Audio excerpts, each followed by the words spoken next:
this Sunday morning on the Breakthrough Show Network. Every Sunday morning about this time, or sometimes exactly at this time, we gather to have a conversation, a live, unscripted. There is no preparation other than the fact that we bring our lived experience to embody a conversation around a central question. And one of the things that's so exciting about being able to do a live show is that you can actually be a part of it. You have the opportunity to participate in this discussion at whatever level of comfort that you'd like. You can watch us on YouTube, and we'll be able to, if you'd like to, you can put some comments in the chat and we'll bring those comments into the room for the discussion. You can actually, if you want to, join us in this very room that we're assembled in by going to rsslive.org. Or you can just simply watch wherever you are. We're totally okay. We want you to be at your comfort level. This morning's conversation is around the question, which you can see in the room here, which is, what is your personal privacy policy? Last week, our roundtable discussion was around, where is AI taking us? And one of the themes that came out of that discussion was, well, wait a second, what is our own personal privacy policy? How are we using these tools that are available to us on the internet? And as a person of a certain age, my background, I have spent a lot of time in public relations. And one of the things that I always try to tell people is that we used to say, there's nothing off the record, that anything that you are going to be saying publicly may be recorded, may be used against you at a particular time.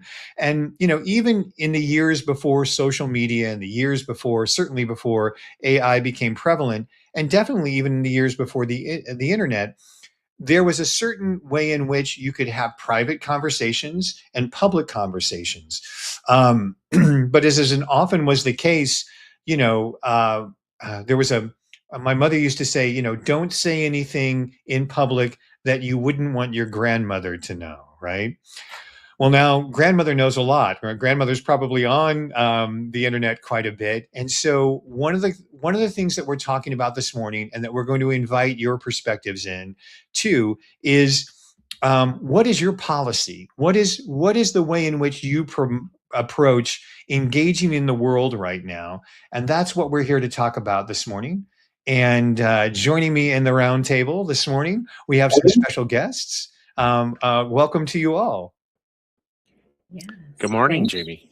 Good morning, hello. Ray. Greetings. And good morning, Sang. Yes, good morning. And we have a special guest who's joining us for the first time. Jaloki, welcome to the Rise and Shine Roundtable. Thank you, Jamie. Good morning, and good morning or good afternoon or evening or night to everyone who's watching and listening. And that's the great thing about this, is we never know exactly where or what time people are watching, but we are in the eternal now. And they're watching now. And they're watching now. And they have questions now. And this is very much a now conversation. And one of the things that we always like to begin with, or I personally like to begin with, is I turn to my dear friend Sang, who gives us some anchoring perspectives about personal privacy policy, because Sang works with a lot of people from around the world, who are using AI, using tools, developing their own way in this world. When we talk about developing your own personal privacy policy, what does that help us out? Put a frame of meaning in this for us, Sang. So I will say for myself, I grew up in a very sheltered environment growing up. And so we were very private.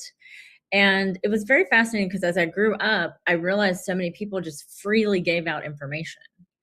And as I raised my children, and we didn't have the internet back in the day, and my kids didn't have access to social media. So when social media, and I'm using this as a reference point for everybody, when there was, we didn't know what they were, we didn't know what it was, we didn't know how people were going to use it. You already know that there's not so kind people in the world. So now you have digital access to people.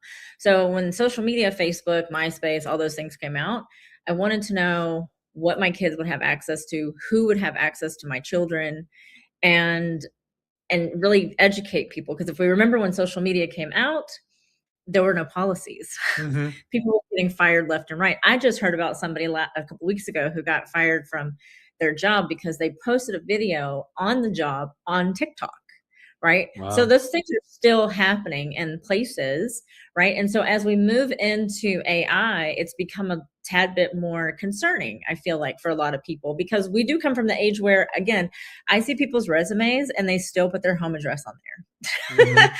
So having that on there, I even got, people will have checks. People are still writing checks. They have all their information on there. Like, we were so free.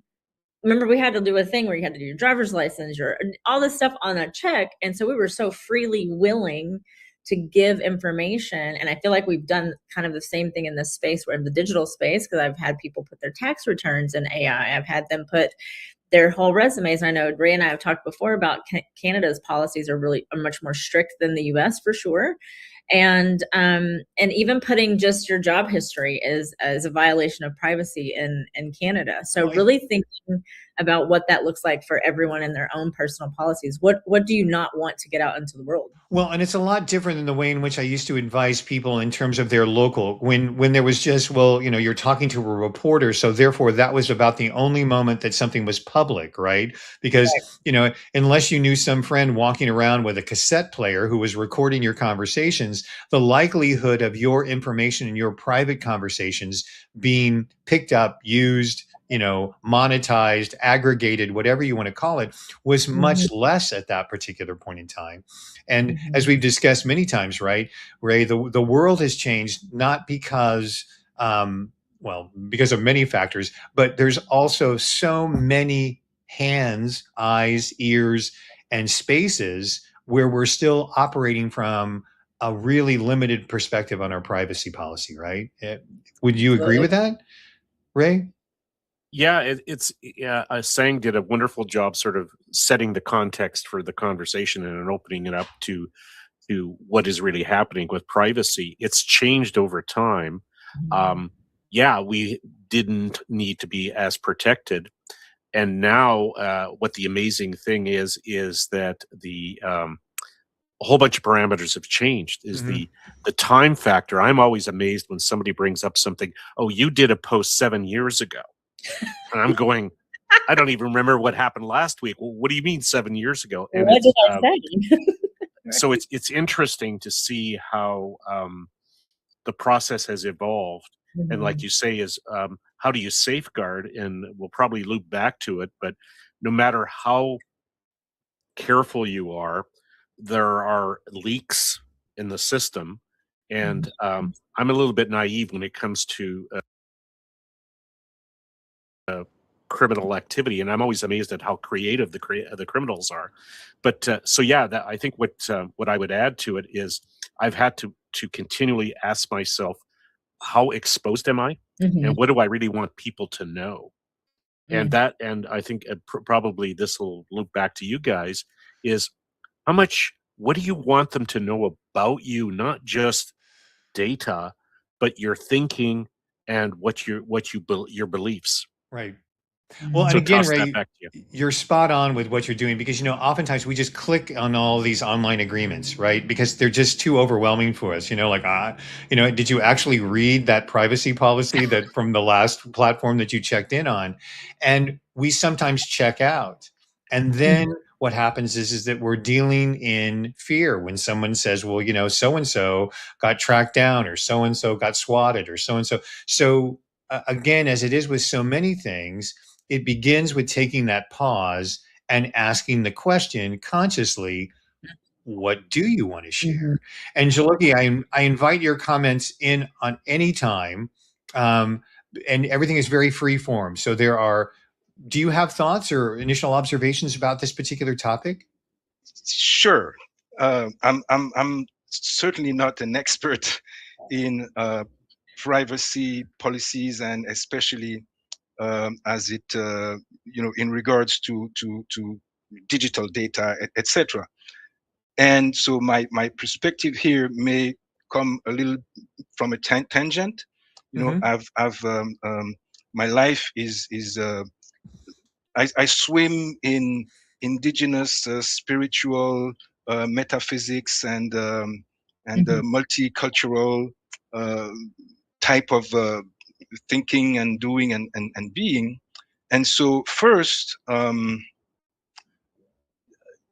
you know, the term personal here really draws my attention because, and you mentioned it, Jamie, you know, we subscribe to all of those things, and it's okay, there's, I don't want my data to be known. So either we accept theirs or we don't. So I can actually set up all the privacy to the highest level. It's still not my privacy policy. Mm-hmm. It's theirs. And so for me, and again, I'm come from a, bear with me, okay? We're with you 100%. We're locking in on this. And remember, we're not experts at this either. This is part of the reason why we do this. We're all guides on the side in this particular conversation. Great. So coming from a spiritual perspective, from a meta-human, non-human perspective, in my belief and in my experience, we are beings who are exchange.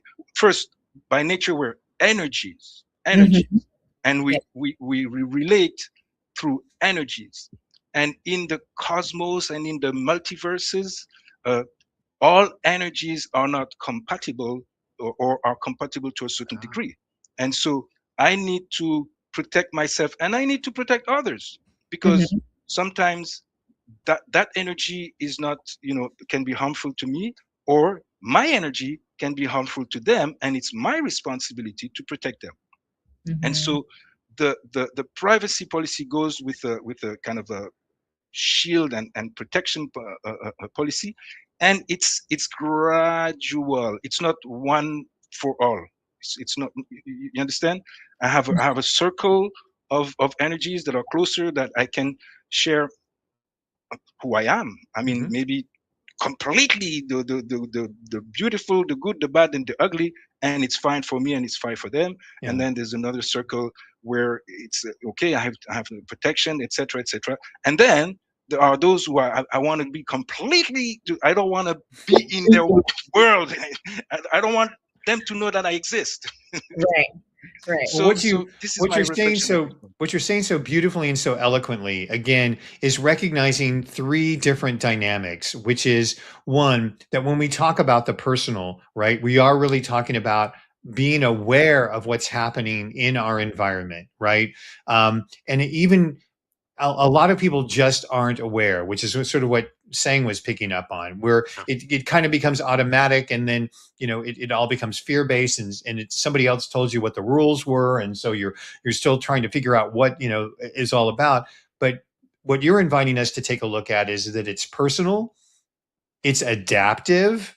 In other words, there may be situations in which I can reveal a little bit more. And I pick up on that, not necessarily from some written policy, but from some subjective, that I know, well, wait, this is a safe environment, or somebody has said that this is a safe environment. I build that on trust.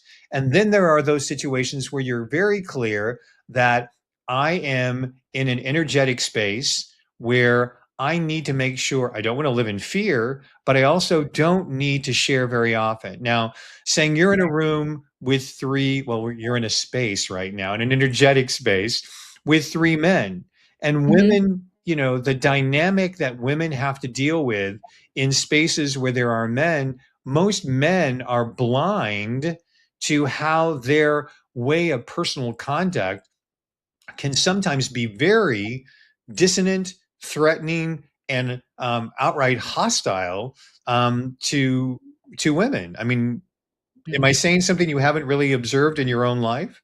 Oh no, fortunate for me, I've had this may sound funky when I say it, but I have somehow found myself in spaces with men in various different fashions in terms of business, you know, religion, politics, things like that. And we're all at the end of the day still human beings. And there's a certain level of like Jaloki was saying, energy. And I want to say something about what he said, because I heard we were talking earlier. Jaloki, you have something there, because at first you said, if I make a ripple, is it public? Right? So you already had some internal personal policy in place beforehand, right? And so even knowing that, like, who's going to have access, and I think, being in a space, and I think finding a way for myself to be in a room with gentlemen in any form is to be able to just have a conversation with them, and they are human as well, but men are not always looked at as human beings by women, as because they've kind of had a bad name for themselves, I guess. Right? But women have bad names for themselves too. So I'm not pointing fingers at anyone, No. right? Because it's more of, there's certain spaces that you can be in where, policies are violated. I mean, we have HR. You can no longer put your hand on a woman's shoulder when you're at the desk. I mean, back when I used to work in the office, men would hug you and they would do this. They would do a full frontal hug, and you're like, whoa, back up, And then it was personal space, and now we have 6 feet social distancing, right? So then that came up. So I think, again, we've been learning how to have boundaries around what we want as well, but also how to incorporate those digital policies in place that can be kind of disarming sometimes. Right. Alarming is what I meant, not disarming, but alarming. And we don't know what's out there. And I think I personally like to educate the older generation, simply because they don't have a lot of exposure to digital, and they're the ones that are most susceptible to scams. And I promise you, I have stopped my own daughter, my own son, my children and even older people from I'll send a message and say, hey, if you see this, don't click it. If you see this, don't click it, just because there is so many things that pull you in and make you think that it's real. Right. And it's very challenging to do that. If you're just now joining us, our topic this Sunday on Rise and Shine Sundays is, what is your personal privacy policy? And if you have some thoughts about what that is for you, you're more than welcome to leave some comments in the chat on YouTube if you're watching us on the Breakthrough Show Network. If you'd like to cross the Rubicon and come into the room with us and join in the conversation, you're more than welcome to do that at RSS Live. But let's get back to the conversation around this, because one of the things that you're inviting us to consider, and maybe this is a good time to add in some more Ray perspective on this. What Seng is talking about is that there's a way of looking at personal privacy as something about safety and protection, and then there's a way of looking at it as if that person's out to get me. You know what I mean? Mm-hmm. One of those puts you in this idea that I cannot trust, I cannot. But, when we play by common rules, Ray, it makes it easy for everybody to do what they want to do, right? And that's sort of the difference between a safety framework and a fear-based, oh my gosh, what's going to happen to me, right?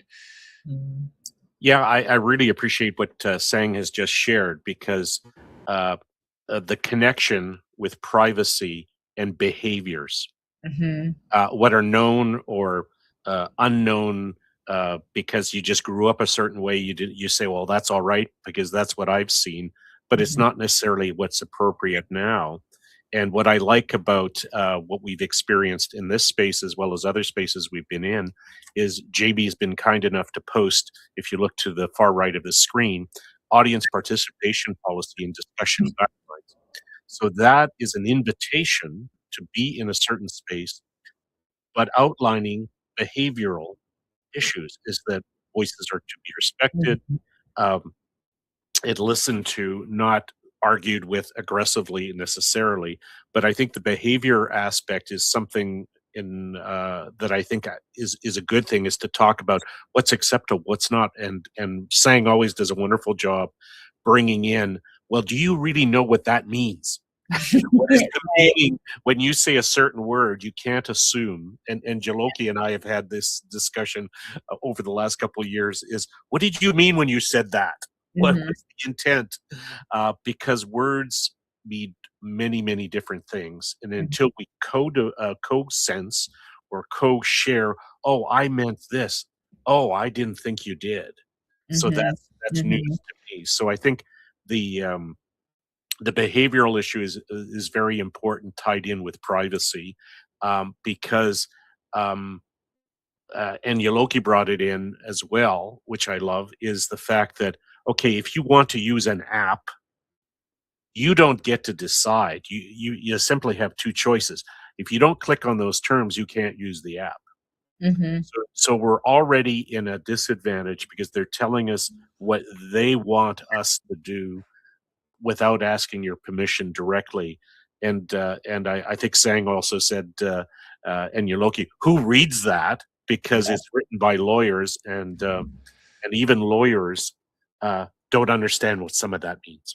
Well, so how do we do the safety dance, Jaloki? How do we stay out of being in fear about, all of these spaces? And please, you have free reign to use the metaphysical at any way that you want to, because there are so many people who are using these platforms to seed divisiveness, to seed uh, acrimony, to vent things personally. I've often said you're never going to win an argument in the comments section of the internet, but people try that every day, and we just have all of this like, well, okay, I'm going to go in and I'm going to just start attacking that person and attacking that person. And we're not resolving anything. We're just participating in some kind of visual drama, right? Which, how do you keep yourself, if you don't mind me saying this, Jaloki, how do you stay above that? How do you stay aware of that? Would you care to speak to that at all? I can speak about my own, Please. approach and attempts. I wouldn't say successes. I don't know for others. Um, whew, fear. Mm-hmm.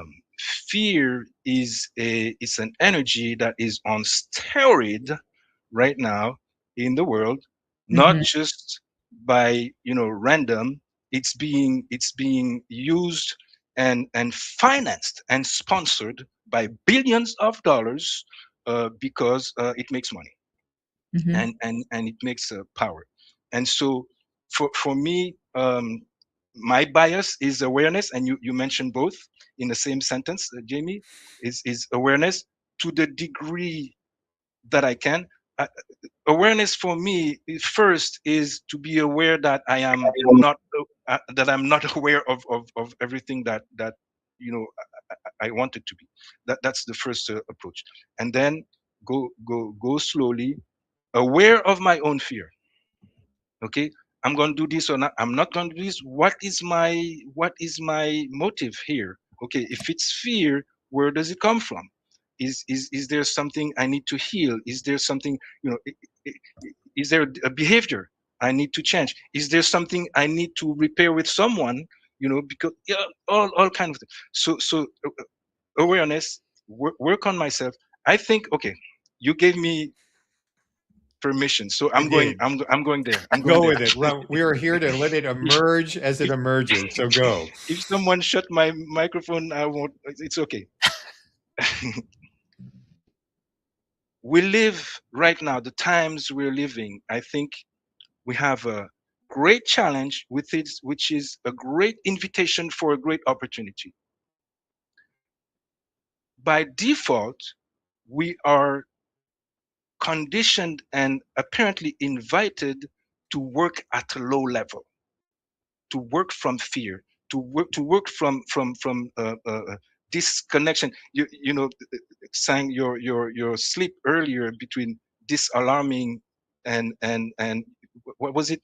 You use a disalarming instead of no, alarming, or Disarm the fear. disarming. Yeah, yeah. I, I could say a lot about that, but so this is a time. It's very counterintuitive, I think. For me, I have all these things that are coming at me, and all these things that are demanding things from me, and most of them are not healthy for me, or for humanity, or for the earth, or for the cosmos. So I want to take a pause, I want to think, okay, where I am, who I am in this, and how do I respond? Now, two people may respond in the same fashion to a situation, but one is from fear and one is from awareness. It's totally different. Because you know, I want to take it back to the personal policy. Again, social media, now with AI, big companies that are making billions. So, okay, parenthesis. Companies appear to sell a product, okay, like Facebook or X or TikTok, and so the product is either communication on text, a certain number of character or videos or whatever information. No, the product is you. Right. And if I can interrupt, Go ahead. if I can interrupt for just a second, that's the other thing that, your privacy policy is also a product there as well. So in other words, it's almost as if X has now become a platform where the given interaction is how uh, mean and knocking people down. In other words, it's like the rules of the road in so many spaces right now are all about attack, assault, what's the provoke, and again, what you're inviting us to consider, Jaloki, is not, again, these policies are out there that are designed to protect the corporation from any harm, but it's only until you go into your own personal privacy policy that you focus on how you can protect yourself from harm. And am I going to be engaging in activities that are harmful for myself or others? I know there's a lot that must be pouring out of you saying in response to what Jaloki just said, so I don't want to impede on that. So go with it. Wow, I think it's great. I love it because I think one of the things, fear's never going to go away, right? Fear's just now coming in a different form, right? Fear's always been, it's always going to be around. It's how you decide to respond to it, right? And I think I know for myself, being willing to help others is an antidote to fear, right? Because you're engaging, you're educating, you're showing them. And I think the other, on the flip side of that right now, though, is there's that thing that our human body does where if someone's helping, they must want something, right? Where I'm just teaching. And then it's about building that rapport and that trust with someone to say, I want you to know because I don't want anything to happen to you. And it has to come from that energy, like what Jaloki's talking about, because there's an energy there that you can sense a difference when someone's trying to do something. Sometimes it's malicious, and then it becomes confusing if if something has happened to you where someone has done that. So your level of trust is much different. And I think a lot of our powers come into, and I talk about this a lot, is how we choose to let our environments and experience shape us into what we have. And I know for myself, my children were not on social media for such a long time because I told them there are so many things you guys do not know yet. You don't need to be on here as teenagers. You don't need to be on here doing all this stuff. They saw the things I showed them, things that people did. I showed them things that their friends were doing, and so I do love the fact that my kids are in their 20s and they're very cautious about what they post and what they don't post. And they found a way to use the platform however that works for them and makes it work for them in that aspect. So, but I do truly believe that educating and really being willing to help others understand is definitely the antidote to fear in this capacity. Well, and I love that. So let's bring it down then to this level of the personal. We've talked about the abstractions and the concepts between why everything is a personal privacy policy, right? But then how do you walk in the world right now? That is the real question. When you're constantly clicking on these things where you're accepting it, I think it begins, as we've often said, with that pause of awareness and recognizing, wait, what is my level of control within this particular space? What is my choice, right? How do I want to conduct myself? And when you're in this fear-based automatic behavior, oh, I've got to go post something. I've got to, well, somebody's having an argument on the internet about politics. My opinion must be interjected right now because I'm going to change the world with my perspectives. Maybe not. Maybe not.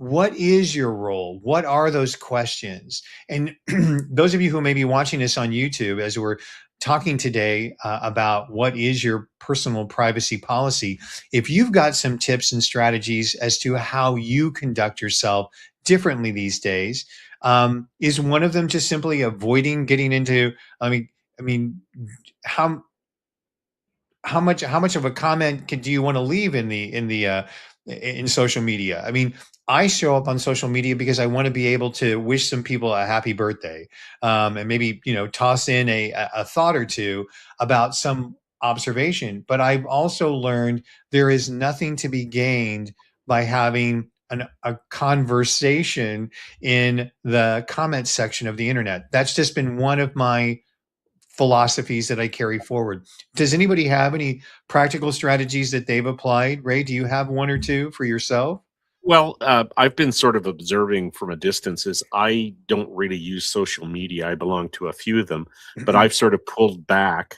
And what I've heard, and thanks to Sang and others and you, Jamie, is what I started to observe is the recommendations that are coming from outside saying, even if you pull back a bit and reduce the amount of exposure or participation you have, there's an almost immediate positive effect because the level of distraction, attention is you're not doing 18 hours a day for one thing, as well as what Sang had mentioned is it allows you this extra time for that pause to build what you mentioned so beautifully is rapport and trust. Correct. And I think that's so important is that, and what you mentioned, Jamie and Yoloki, is the where do I spend my time with people? What's the appropriate space? What's the most valuable and impactful space? On a personal level, but also on a so if you move away from one area, it gives you the freedom, the choice to find another area, such as what we're doing here. Is I invite people in for discussions, and they go, "Wow, there's not much of that happening. I love it."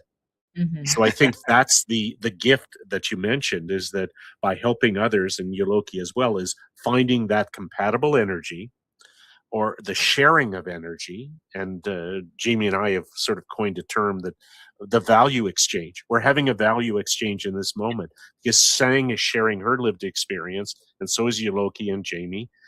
So I benefit from that is because I get to hear other things that make me feel calm, that allow me to connect in with others. So I'll pass that back. No. What you've introduced is the reversal, is being able to say, for you, it's like recognizing that social media is not the environment that you want to engage in. So what is my personal preference? Then what can I create that is an environment of my personal preference?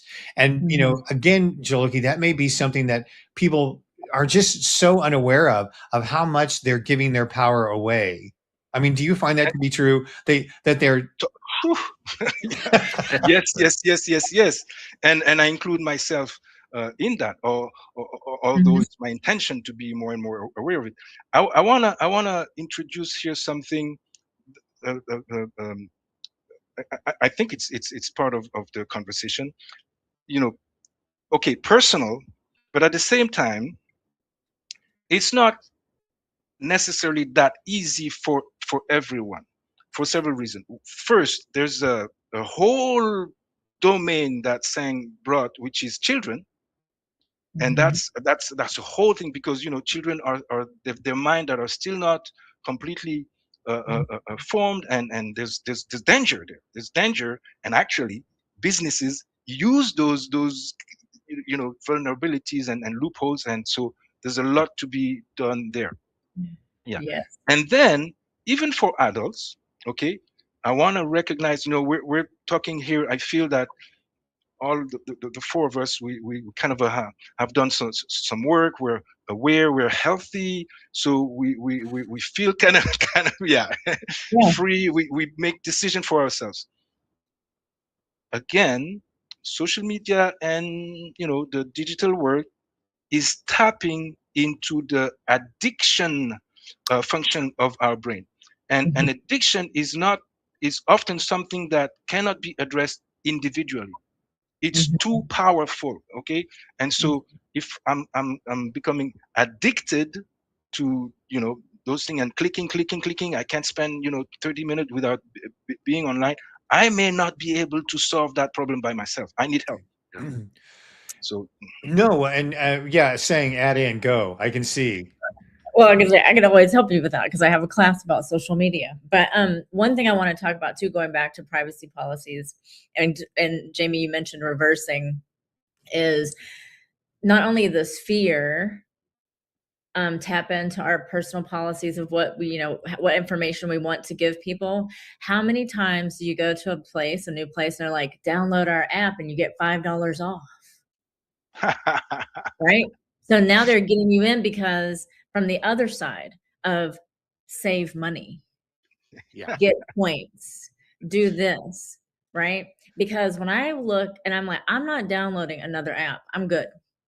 Right? I went through my app happy crazy phase where I downloaded apps, and I'm just done downloading apps. Right? And so thinking about that, because then we weren't thinking, because we were like, oh, gotta save $5. Well, and I get free guacamole. And what you're talking about is the way in which you don't realize that your addiction is actually, when somebody says, yeah, I mean, I used to say to people, I loved buying domain names. That was my particular addiction, right? Because I was like, oh, I can save that for later, and it's so cheap. And but what you don't realize, which is again what Jaloki is asking us to recognize, is so much of those approaches are feeding the addictive part of your reptilian sort of brain, if you will, that dopamine factor that you're going to, the FOMO, right? The fear of missing out, all of those things. And we think that we are actually creating a policy. We actually think that we're creating a conduct of behavior. We actually think that we're creating a way in which we choose to show up, but really we're being drawn in and invited, right? We're that privacy policy, or maybe I should use a better word, that conduct, the way in which we conduct ourselves in these, we think that that's of our own choosing. And that was what I was sort of trying to say is that, is there a reason for you to go to X and comment? It seems like the only reason is to be snarky, to be hurtful, to be, to condemn, to feel better about yourself, and to stay in that loop. You know what I mean? It's just, it's really, really hard to pull yourself back to find that personal space, going back to that origin, like, oh, wait a second. How did I get here? How did I find myself in all of this, And the power of that breath, which again, I mean, I talk about with sometimes if I get so overwhelmed online, if I get so overwhelmed in situations, I need to put my body back in charge, and that begins by sort of like, I literally look around in my environment where I am not. Is anyone else relating to what I'm saying in terms of recognizing how much of what you think is your mode of behavior is actually what, sort of like what Jaloki was asking or explaining to us earlier, it's a conditioned response that you think is your own. Yes. And to that, if I may, I don't know if it's in the Art of War of Sun Tzu. I read that book, but what I'm going to say may not be in there. But one of the tactics of war is to use the weapon of the enemy, martial arts, and so I'm again myself. Okay, the enemy, in a sense, is trying to trick me, to trick my brain to do things that is for them and not for me. Okay, and they're very good at that. They've done a lot of research. They've done a lot of power, so I have to find a way so I can respond. So, well, I'm gonna trick myself too. against it. I have tricks that I use for myself, placebo type of things. And for example, okay, download the app and you save $5.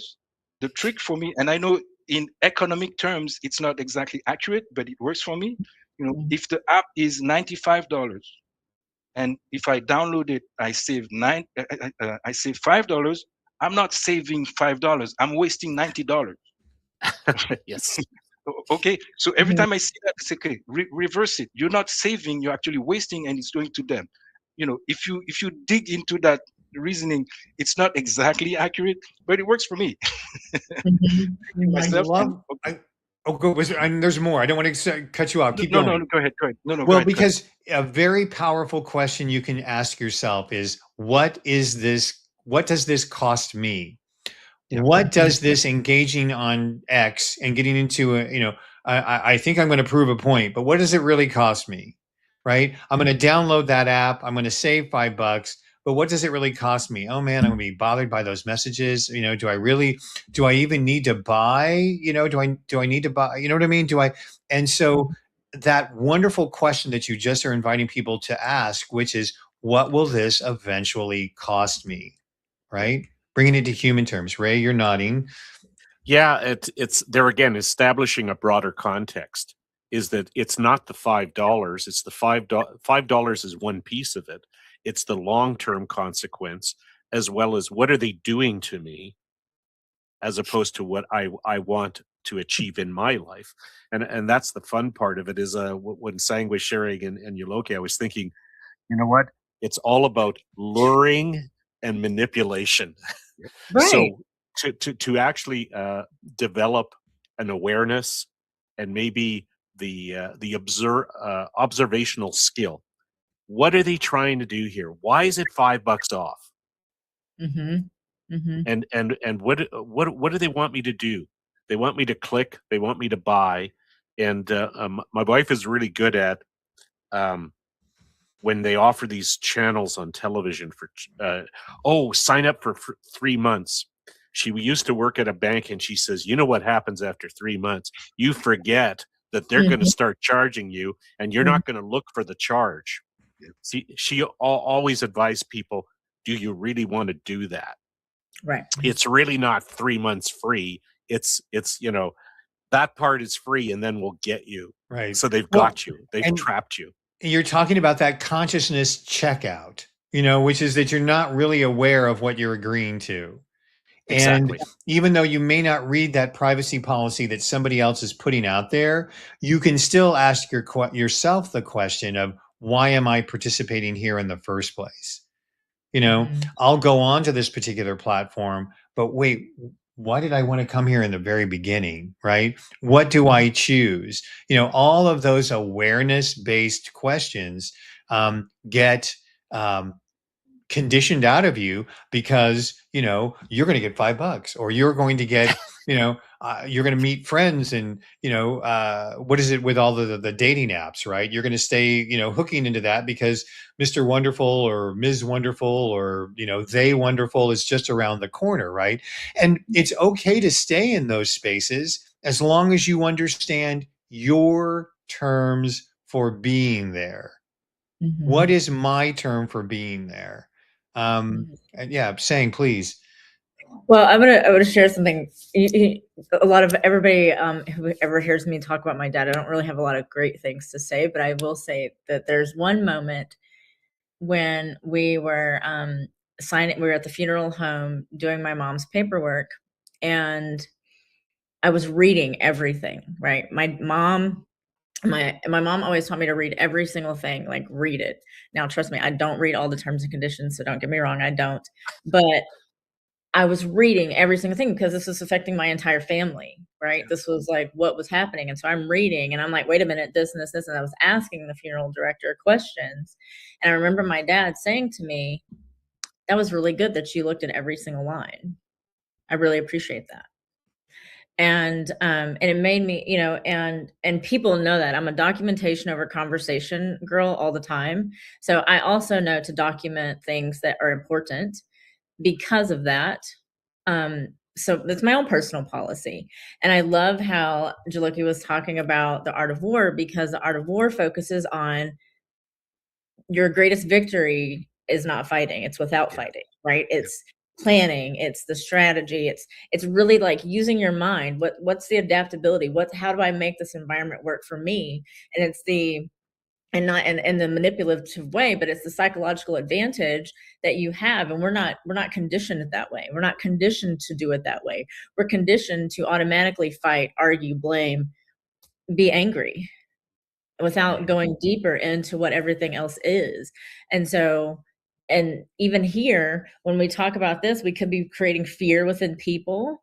And so the other side of that is, which is what I talk about a lot, is again, social media, anything that we do, social media specifically, when I teach about it, average adult, our ages probably 2.5 hours, that's 17.5 hours a week scrolling whatever you're doing on social media. That what could you have been doing with that time? So then you focus on the people who value time. Right. Right. Right. And so it's just finding that in with people, but also creating, again, that rapport and safety, that I'm teaching you something and I'm showing you how to be aware of something that you may have forgotten for yourself. Right. Well, taking that time back, you don't necessarily have to read everything in a privacy contract when you do it. But again, if we go back to this idea of remembering your intent for being that here, why did I choose to get on Blue Sky? Why did I choose to come to Rise and Shine Sundays this particular day? It's because when you're conscious of what your motives are as to how you got roped into it, do you understand what I mean by the difference with that? Is, because then you're setting everything up that you think is yours, and you're really just following somebody else's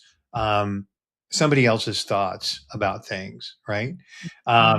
So this is a very complex, topic, if you will. But one of the things I really appreciate about what we're able to do here is that, again, Joloki, just like we said at the beginning, we are not experts in any of the fields that but we have the right to participate in a discussion about it. And we're just very, very grateful that, part of that is using your conscious awareness in a way that is not necessarily talked about or celebrated much these days, right? I mean, hey, Jolki, could you just go along, please? Don't make waves. Just click here, sign this, do that. I mean, do you ever feel like, like somehow you're being the wait a second, no, huh? Do you ever feel like you're sometimes the holdout in one of those spaces or in places these days? Like you're the only absolutely. one? Well, again, I think I'm going to enter this from a tangent. It seems to be that mode for me today. Being aware and intentional.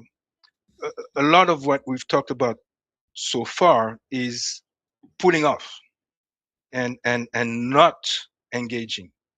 But there is also, it's not just that. There is also the intentionality of, yes, I'm going to engage, but on my own term, according to my own personal policy. For example, AI. That's great now. You have this 50 pages legal lingo of terms, etc., that you're not going to read, and if you read it, you're not going to understand it. You can ask AI, okay, summarize this. Tell me if there are things that I need to pay attention, and give me advice. Okay, and AI gives you a few bullet points, and very often, I mean, it's right on point. That's an intentional engagement.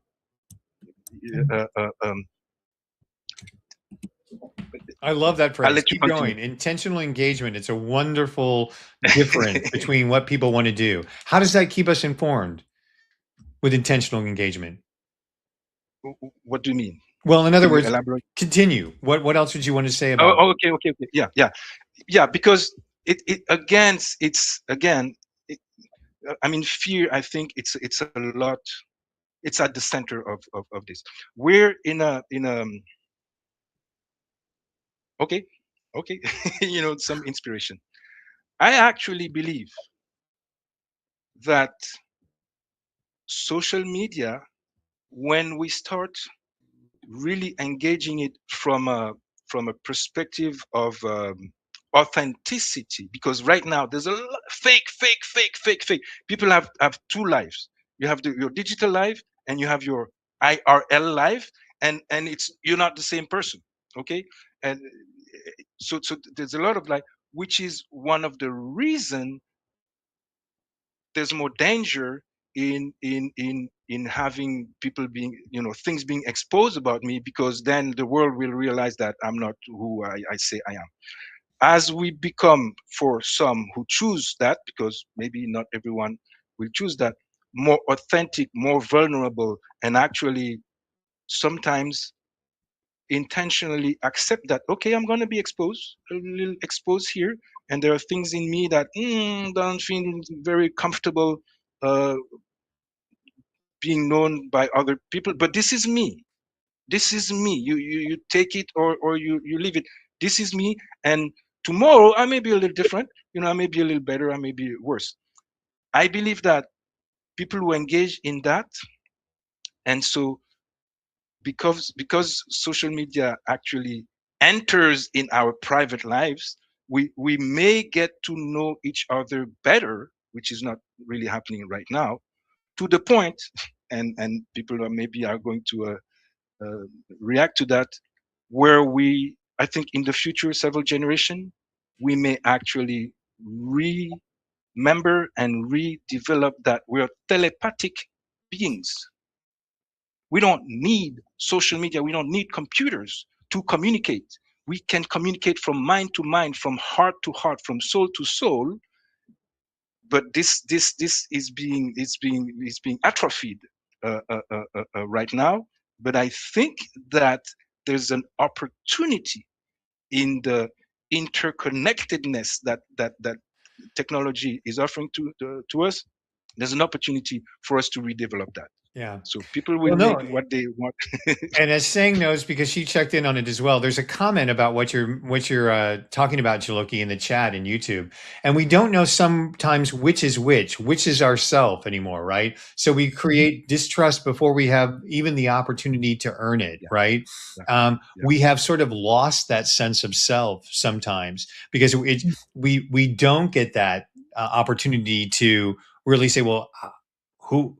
I hate to use the term "who am I," but you understand where we're going with this saying, right? Yeah, absolutely.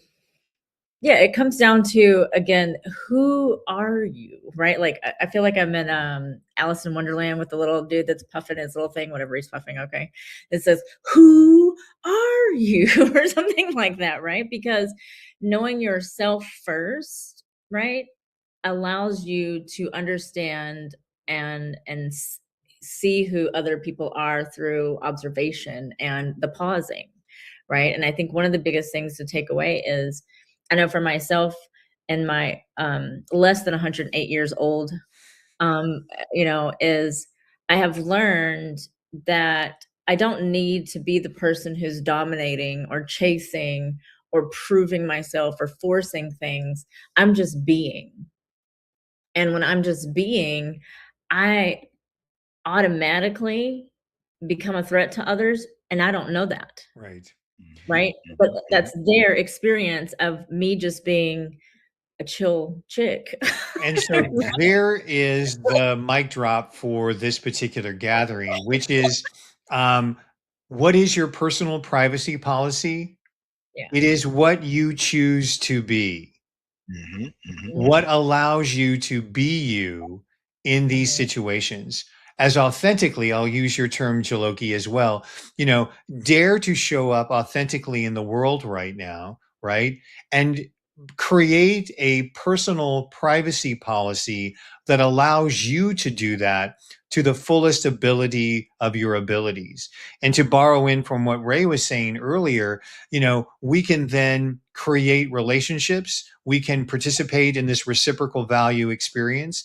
I mean, every Sunday when I come here to Rise and Shine Sundays, I receive something because I really want to make sure I can hear the authenticity in terms of what Sang is saying and what Ray is saying, and in what you're offering, Jaloki, to us this morning as well. And so the sharing comes from that spirit of authenticity. And so, you want to protect that. And so you can be, your personal privacy policy can be who you are today. You may need to dial it back a little bit more tomorrow because, I'm not feeling 100% vulnerable. There may be other days when I'm feeling really yang and expressive, and hey, I'm just going to, free will with it. But it's how I choose to be in the world, right? Thoughts as we're wrapping up this hour together. Well, Sang. I think a good thing. So Jessica put a comment in the YouTube, right? It says in the YouTube. Did I just say that? Oh dear. Anyway, it's interesting because if I know myself and operate by being, then it doesn't matter what those outside of us do. That's serious power that they try to keep us from accessing. And I love that because I've been living in a space where I have allowed others to direct my future because I didn't trust my own power. I didn't trust my own way of being. I didn't trust my own thoughts and processes because I was constantly being told what I should do, what I should be, to the point where I now, which I, again, even with my children, I came from a place of educating. I wanted to have a conversation. I wanted to teach. I wanted to show, because when you know more, you're equipped with knowledge and wisdom to make different decisions, and decisions that fit your life or your family or whatever's important for you. So I think and I love what you just said, because I love what you just said. We love Jessica, of course. We love being on the Breakthrough Show Network every Sunday morning to have this conversation. And we talk about waking up to what's emerging. And to continue this conversation, Sang just invited us. Sometimes what we often find is that from one conversation, something emerges for the next conversation.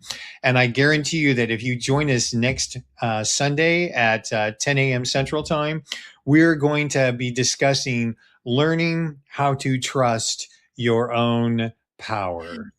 Can't wait. Because that is exactly what emerged from this conversation today. And I, like I said, I love that it sprung from a comment in the chat. It flowed through you. It was here because we held it. And I think that is something that people do not have enough conversations about, right? Which is, wait a second, let's learn how to trust our own power. So come back next week. That's what we're going to be talking about. Any final comments from my dear friend Ray? Anything for this morning? Oh, just connecting back to what Sang and Yoloki and all said. It's all about, once you know more about yourself, and what Sang specifically said resonated with me, is it's the sharing of the authentic you that creates value and a relationship with that. So that's by everyone sharing. So connecting, sharing, and being authentic. Yeah. And Jaloki, it's been a joy having your energy with us this morning. Were there any additional perspectives that you'd like to toss in? Just a quick message to young people who may be reacting, say, okay, who I am, what's my nature, I don't really know yet. That's fine. That's fine. It takes time, it takes experience, it takes lives, it takes years. And maybe you may want to make this your quest in life to, who am I? And it may be your direction in life if you choose so. And again, thanks to Sang, we have a topic for next week. We have an invitation for you to join us as we learn how to trust our personal power. We will be back here next Sunday at 10 a.m. Central Time on the Breakthrough Show Network. We really appreciate you being with us and sticking with us. Our thanks to Jessica and everyone at the Breakthrough Show Network. If you've been watching this particular broadcast, please subscribe to the Breakthrough Show Network. There are some wonderful things out there, and we will be back here next week to have the conversation with you. Thanks again for being here, and we'll see you next Sunday for Rise and